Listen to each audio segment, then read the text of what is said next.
Hi, friends. Welcome back to Notes to My Nervous System, a podcast about understanding your nervous system so you can move through hard moments with a little more calm and a lot less self blame. I'm Erin, a mom, a therapist, creator of the Mind Circuit app. It's a simple, nervous friendly tool for moments when your body needs support before your brain can catch up.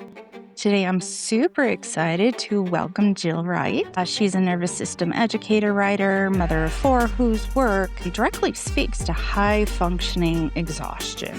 She helps people untangle productivity from worth and how to learn how to live in rhythm with your body instead of constantly overriding them. Her perspective is especially powerful for anyone who's ever done anything right on paper and still felt depleted inside. Jill, I'm so excited to have you, and I want to start first by grounding us in your lived experience, because so many people listening can relate. And you've talked openly about your life, times when you were extremely productive but not very present in the moment.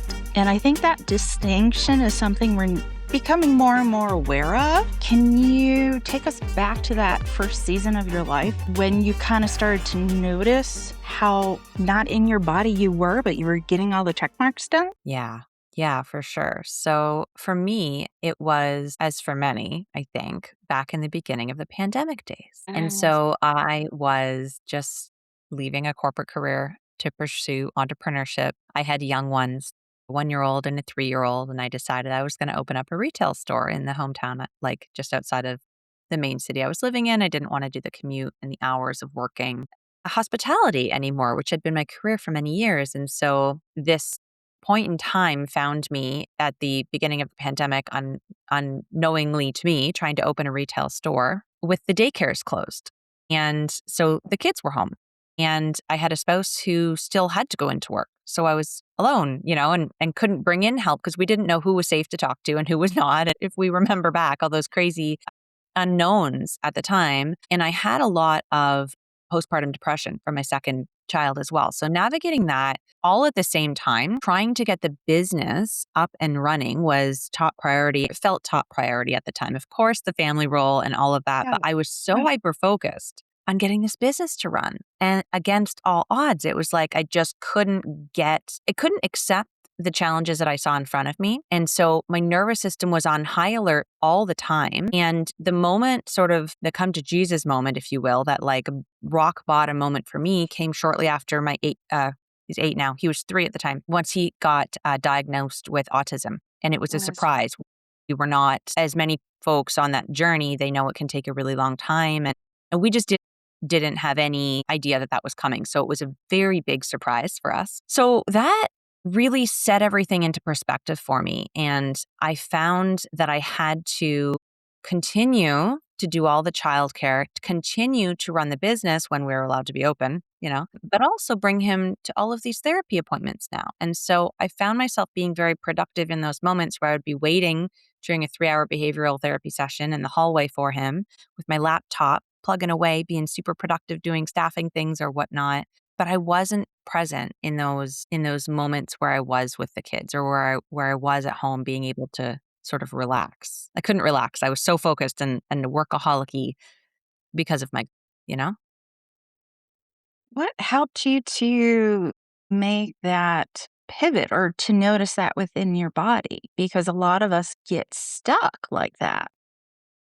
Yeah. It's like the chicken and the egg almost. I feel like talking about it now, reflecting back, it was a mind game for me. The mental game came before the physical shift in the body. And it came because I was determined to succeed at my goal. And spoiler alert, the business did not survive. I am now doing something completely different, which blossomed out of this experience. But I dove heavily into researching habits, Mhm. productivity, time management, right? I was really wanting to learn all I could. And in that pursuit, I discovered mindset work. I discovered nervous system work. I discovered spirituality and all of these different pieces that are adjacent with performing our best and showing up as the way we want and all the things I thought I was trying to learn. But I learned embodiment, I learned breathing Yeah. techniques, and I learned gratitude, and I learned all of these things that ended up helping me in my nervous system without me knowing that that was what I needed. Interesting. Yeah.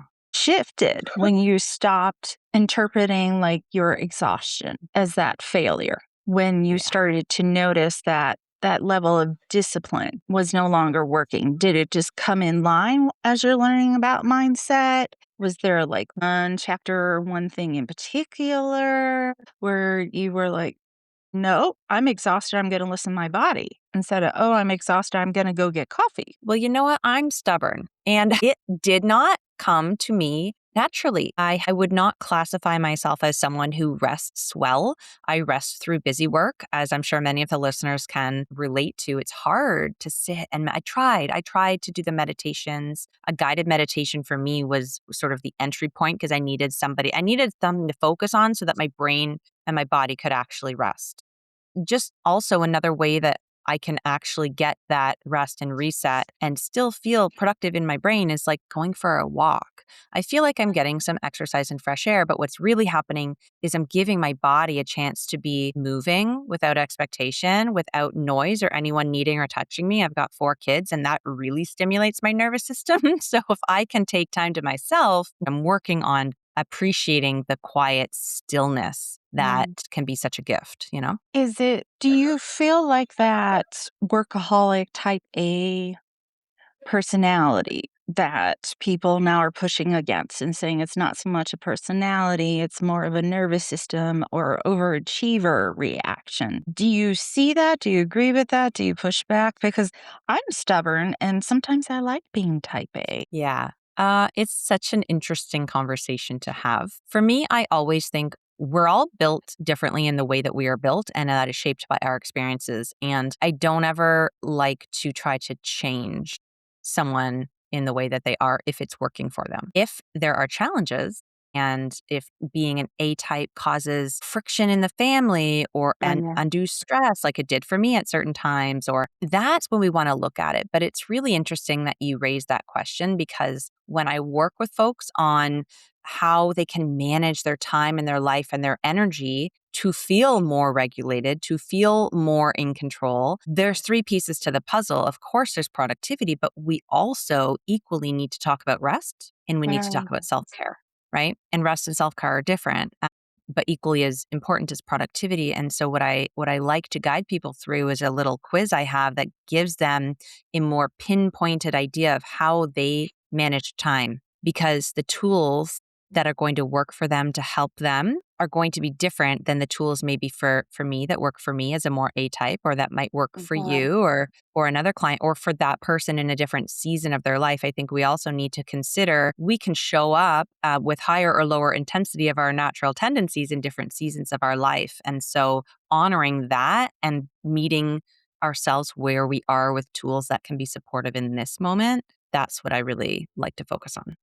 So you started out during COVID to have a retail shop and then turned into this wild ride that led you to time management, but in a way where you regulate your system, not just another model to follow, but something that actually works with your body and honors the fact that we need rest. Yeah, I think the biggest piece for me is helping people identify what they're feeling when they feel productive, when they feel stress and overwhelm, recognizing the triggers for them, what's working, what's not, bringing in an intention. Like, how do you actually want to feel in your week? What do you want this experience to be? Right? Paying attention to the, as I call them, glimmers, like the really great things that are happening throughout the week for you, and taking a moment to acknowledge that and write it down and revisit it. Right? There's so many pieces. I have a planner, a seasonal planner that I created that is Oh, like a yeah, it's really cool. It's 90 days, it's undated, so people can jump in and out whenever they want. But in addition to having monthly pages and weekly pages as you would expect in a planner, there's a lot of different pieces woven in to help people through this process of like breaking free from that really masculine, rigid way of looking at calendar management and bringing in the energetic component, bringing in that rest, bringing in that intuition. Like, what is right for me right now? Like, you get a say in your how your life goes, believe it or not. I know we can lose sight of that. I want to go back to something you said about the difference between self care and rest. What do you see or explain as the big difference there to help someone figure out what they're actually doing or not doing for themselves? I am a bit of a visual learner. So imagine a cup or something that can hold Mhm. some stuff and like a midway point. And so to me, rest is anything from completely depleted at the bottom to that midway point. You're going to need rest to get you to your baseline, to where you're feeling okay, to where things are moving and you're not feeling exhausted, resentful, overwhelmed, all these things, right? Self care doesn't fix that because it's a band aid on a problem that you need to actually fill up with the foundational pieces, which are rest. There's 7 different types of rest, too. It's not just always physical rest. The answer isn't always a nap, although I love a nap. But we need, before we think about self care, which is like from the middle to peak, self care brings us from baseline to like killing it, to feeling amazing. Self care is where we nourish ourselves. We pour into ourselves once we've reached a point where we feel like, okay, I'm not drowning. Then you can appreciate the self care. Then it feels good. Whereas if you're trying to do self care things when you're depleted, you're wasting the effort because you're not going to feel the benefit until you get yourself up to baseline. Does that make sense? Makes perfect sense. What helps somebody recognize that they're not at baseline? I think for each of us, it will present differently. And sometimes we can explain it away very easily with a busy week or a stressful project or the Mhm. season of our kids being small or whatever. Those are indicators of, yes, your baseline might be different now or might require a readjustment.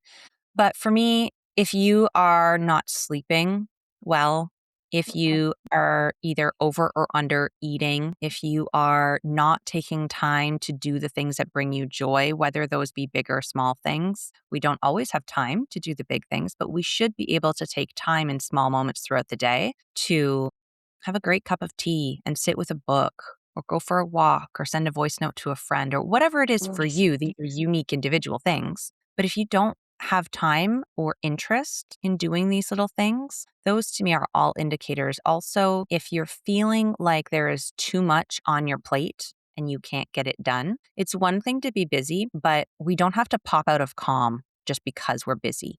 We're all busy. And if you're at baseline or above, you can maintain that level of regulation even when you're busy. But when we dip below our baseline, busy feels overwhelming. Busy Yes. feels scary. Busy feels like a shutdown, right? I love that. I love the idea that you don't have to come out of your calm to be productive. That's not a way Yeah. I think I would have looked at it. For someone who's listening, who's like, but if I don't do everything, everything's going to fall apart. How do Been there. you, yeah, how do you have that conversation in ways that are actually, like, doable or small ways that, like, a busy mom or a woman taking care of elderly parents can not roll their eyes at? Yeah. And this is the thing, like life happens and life is busy and we all have responsibilities that we can't just say, "Oh, I'd rather not do that piece of the puzzle." I mean, you can make those decisions, but realistically, everything or most things in our life are there because we've chosen for them to be there. And we all choose more than we have space for. It's a universal problem that happens. So, one thing that I think the conversation needs to focus on when we start to look at how can I do it all in the time I have is prioritization. How are you making your priorities? How are you scheduling in the things that are a priority to you? Where are you finding the time? One thing I really like to offer is the idea of time confetti. It's not a concept I created. Bridget Schulte is the author who wrote about this in her book, Overwhelmed. But the idea is we have these pockets of 2 minutes, 7 minutes, 5 minutes here and there throughout the day of, in the research, they call it leisure time. It's just time where we don't have work schedules, right? Or obligations. Okay. And these pockets pop up for everybody all the time. You know, when you're pumping gas or when you're waiting for your soup in the Yeah. microwave, when you're on hold for the doctor's office or picking your kids up and they are not released from preschool on time or whatever. Mhm. We have these moments, and I think there is an opportunity to use these moments to either be productive and get things done, or I like to use them for regulation and self care. We can use this idea of time confetti in whatever way feels most supportive, but that is an easy way to find extra time because the research shows us that we in this generation have more leisure time overall than in previous generations because we have Uber Eats and we have the internet and we have mobile banking, right? The problem is we don't feel like we have all this extra time because it's scattered. It's not in one big block that could be useful to us. And my argument is let's make those moments useful. And so I offer the practice of creating a time confetti list on your phone, things that can be accomplished in less than 10 minutes so that you're not wasting the 2 or 3 or 4 minutes when you notice them thinking about what to do with them. You have your list and you're like, okay, I could definitely do some gratitude right now. I could absolutely do some deep breathing. I could, and sometimes if it's an especially busy period in my life, I will have an admin chore time confetti list. So it'll be like fill out the field trip paperwork and make that doctor's appointment and call my mom back, things that I wouldn't necessarily want to sit down and carve an hour out to do, but that I can just bang out in every opportunity throughout the day. And then at the end of the day, I feel like, oh gosh, I got all those little things done. It's very it's a very productive way to do it. But most days when I'm not overwhelmed, I use this idea of time confetti as a way to regulate myself and keep my nervous system at baseline throughout the day because I find it way easier to just do these like mini top ups all day than allowing myself to get depleted all day long and then feeling like I need a vacation from my life because I have let myself get so low. That rings true to me, that's for sure. That idea that I need a vacation from my life, that is a good tell that you don't need self-care, that you're not at your baseline. Yeah, you got it.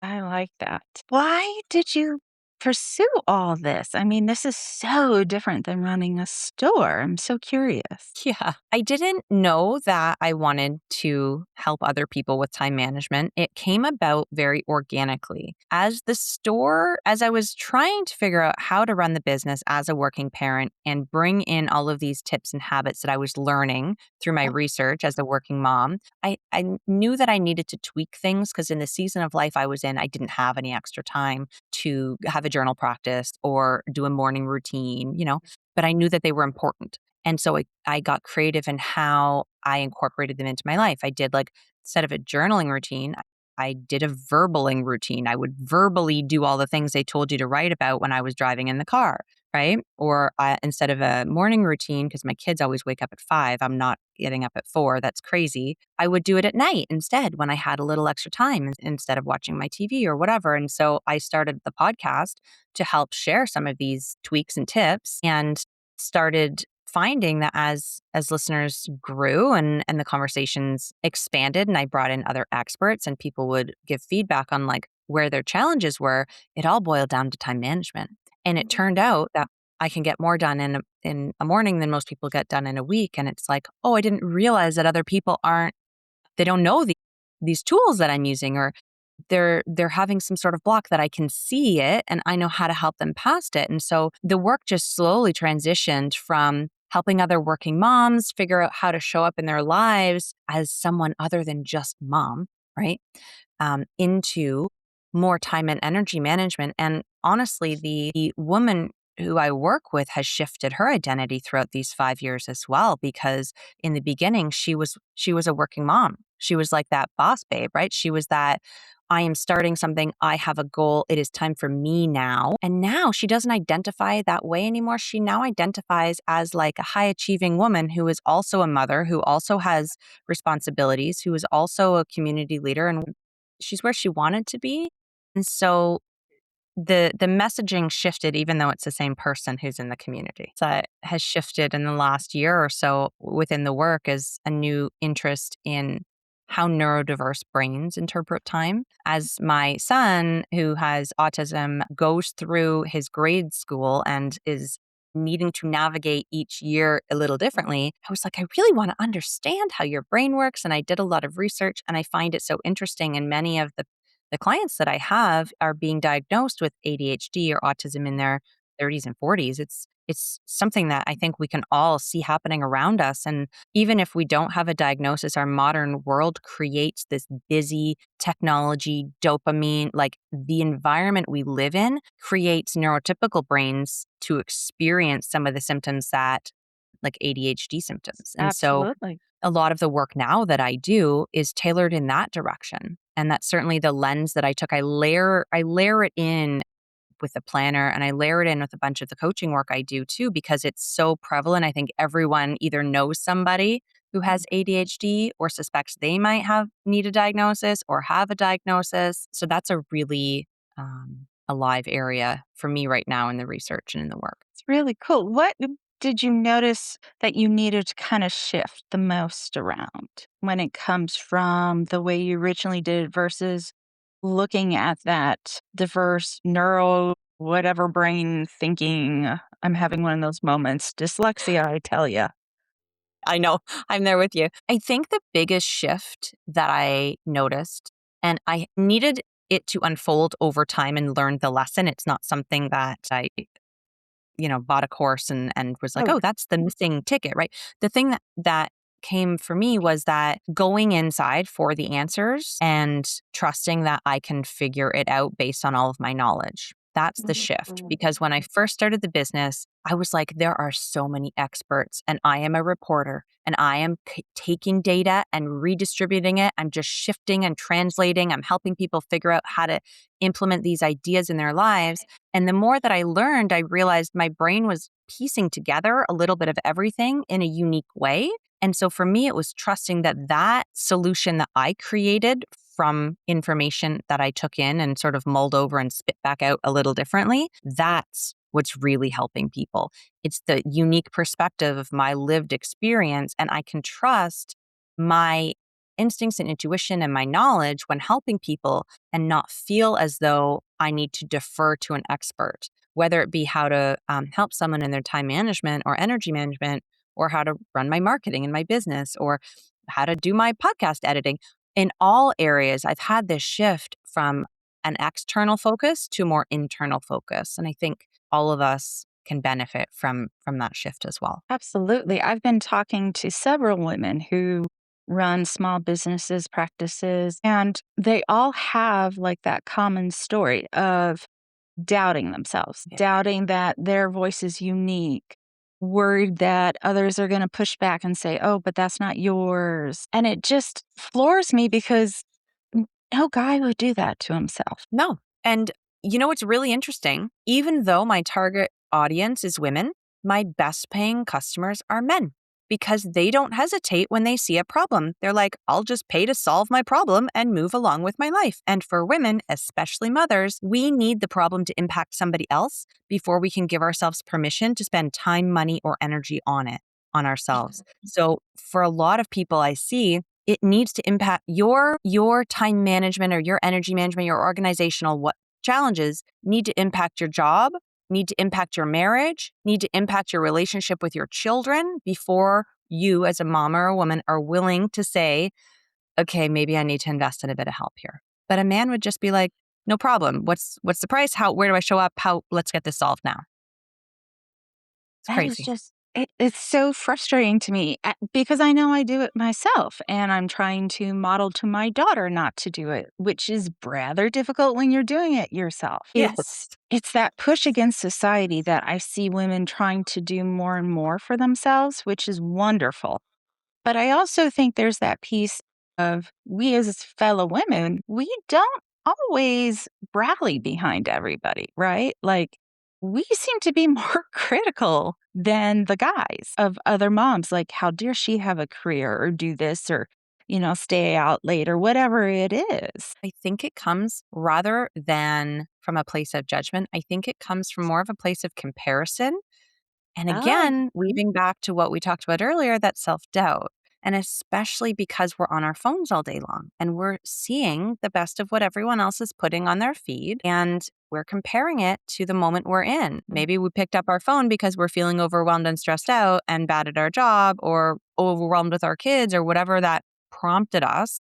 when we're busy and having fun and doing good things, we're not picking up our phone. We're picking up our phone in those moments where we need a dopamine hit to make us feel better about ourselves, right? And when we open up the phone and we see everyone else's beautiful life and we're in a moment of feeling critical about ourselves, our defense mechanism is judgment. Our defense mechanism, because we feel scared and we're comparing, right? And so I think that if we can focus less on externally looking at what other people are doing and just, again, focus more on ourselves, I think that will fade away. So it goes back to that idea of trusting yourself and that intuition. Yeah, it's like we have too much access to information. Our mothers, especially in parenting, God, our mothers maybe had a book. They had their mother and their aunties, and they winged it. And they just trusted that mother's intuition.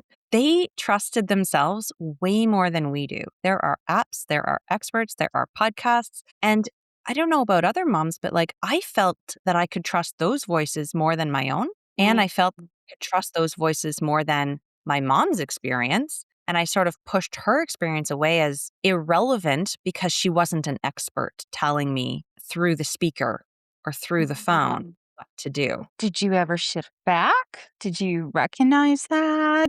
Took me a while, but I've definitely shifted back. I love listening to different perspectives and I love getting ideas. I'm a podcast listener and there's a few people that I really trust in the parenting realm and in the business realm.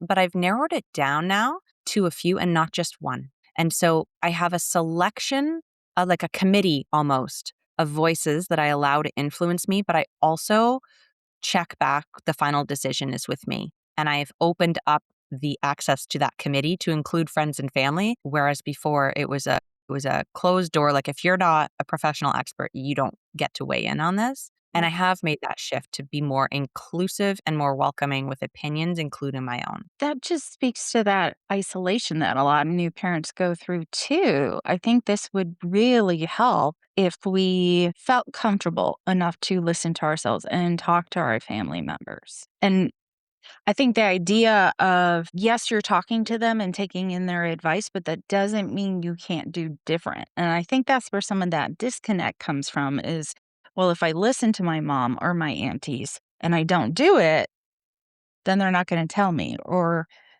I have to do it their way. Right. Yeah. I think permission to choose your own path and make your own decisions, but give yourself the benefit of having all of the choices. It's like you're going to a restaurant, right? And you get to choose what's on the menu, but like, don't you want to see the whole menu? Do you really only want to be given 2 or 3 choices? You know? No, I love that analogy. That's helpful. And this all helps with time management, trusting yourself, your intuition. That all helps you to be able to go through life more intentional in your mind Yeah, and in your because practice. that's it. Exactly. I think the missing piece is that we've lost the intentionality about how we're moving through life because how you spend your time is ultimately how you spend your life. And many of us feel like we're not driving the bus. We are following what our calendar tells us. We're following the schedules, the meetings, but we let our kids drag us into different things.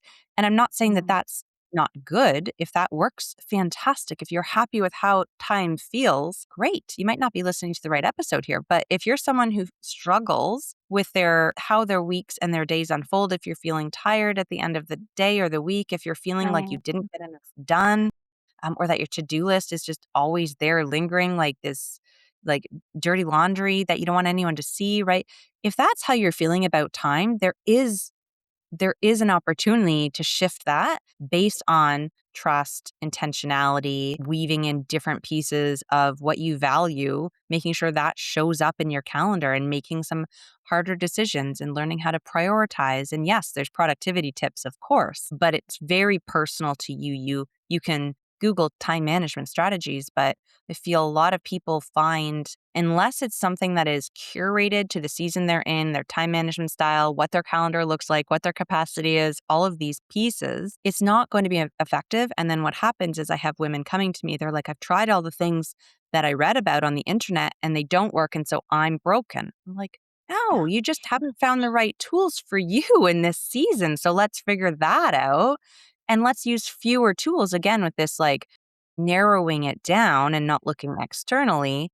Let's choose 3 or 4 or 5 things that you can try and see what sticks. Don't overwhelm yourself because, as we all know, consistency is what builds a habit, right? And then once a habit is consistent, it goes into your subconscious mind. It doesn't require the brain power anymore. It's just on autopilot. Then you try something new.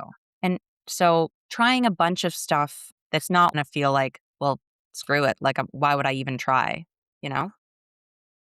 We in society, we want those quick fixes. We want that 1 minute viral video about how to make ourselves feel better, less anxiety. And, there are little tips and tricks and things you can do to snap yourself out of it. But there seems to be this disconnect between understanding that that's to help to get you to a level where you can start working. Like there's work that needs to be done. How do you get people to wrap that around their brains and slow down and recognize this is going to take some time? That is the hardest piece, especially because the type of woman I attract is like, I'm busy and I want to do it all. Help me get it all done.